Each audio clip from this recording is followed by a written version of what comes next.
મંત્રી ડોક્ટર મનસુખ માંડવિયાએ સીલ ગામે આયોજિત સેવા સેતુ તબીબી અને રક્તદાન શિબિરમાં પ્રત્યક્ષ ઉપસ્થિત રહીને છેડાના માનવી સુધી આરોગ્ય સુવિધાઓ પહોંચાડવાના અભિયાનને વેગ આપ્યો છે.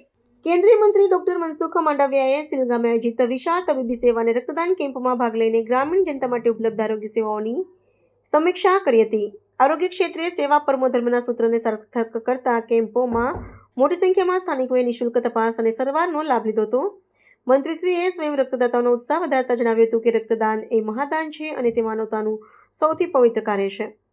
આ પ્રવૃત્તિ દ્વારા સરકારે ગ્રામીણ સ્તરે તબીબી સુવિધાઓનો વ્યાપ વધારવાની પોતાની કટિબદ્ધતા દર્શાવી છે.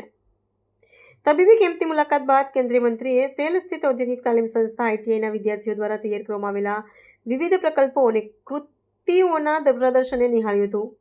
ટેકનિકલ શિક્ષણ મેળવી રહેલા યુવાનોની સર્જનાત્મકતા અને કૌશલ્ય જોઈને તેમણે સંતોષ વ્યક્ત કર્યો હતો. મંત્રીશ્રીએ વિદ્યાર્થીઓ દ્વારા નિર્મિત દરેક કૃતિની તકનીકી વિગતો રસપૂર્વક જણાવી હતી અને તેમને ભવિષ્યના આત્મનિર્ભર ભારતના પાયાના પથ્થર ગણાવી પ્રોત્સાહિત કર્યા હતા.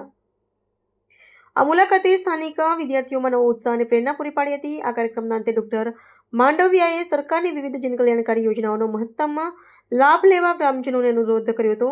તેમણે ભારપૂર્વક જણાવ્યું કે શિક્ષણ અને આરોગ્ય સમૃદ્ધ રાષ્ટ્રના બે મુખ્ય સ્તંભ છે અને સરકારના બંને ક્ષેત્રે પાયાની સુવિધાઓ મજબૂત કરવા માટે નિરંતર કાર્યરત છે. સ્થાનિક અગ્રણીઓ અને વહીવટી અધિકારીઓની ઉપસ્થિતિમાં યોજાયેલો કાર્યક્રમ સેવા અને વિકાસના સમન્વયનું ઉત્તમ ઉદાહરણ સાબિત થયું છે. વહીવટી તંત્ર દ્વારા આગામી સમયમાં પ્રકારના વધુ કેમ્પસના આયોજન માટે ખાતરી આપવામાં આવી છે.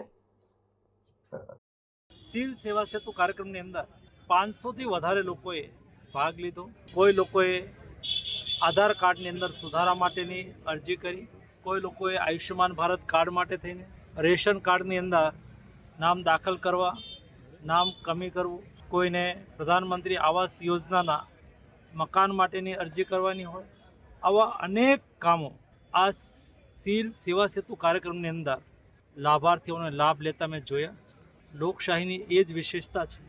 ખાસ કરીને આવા કાર્યક્રમ આયોજન કરવા માટે હું રાજ્યના મુખ્યમંત્રી આદરણીય ભૂપેન્દ્રભાઈ પટેલ અને જિલ્લા વહીવટી તંત્રને અભિનંદન પાઠવીશ.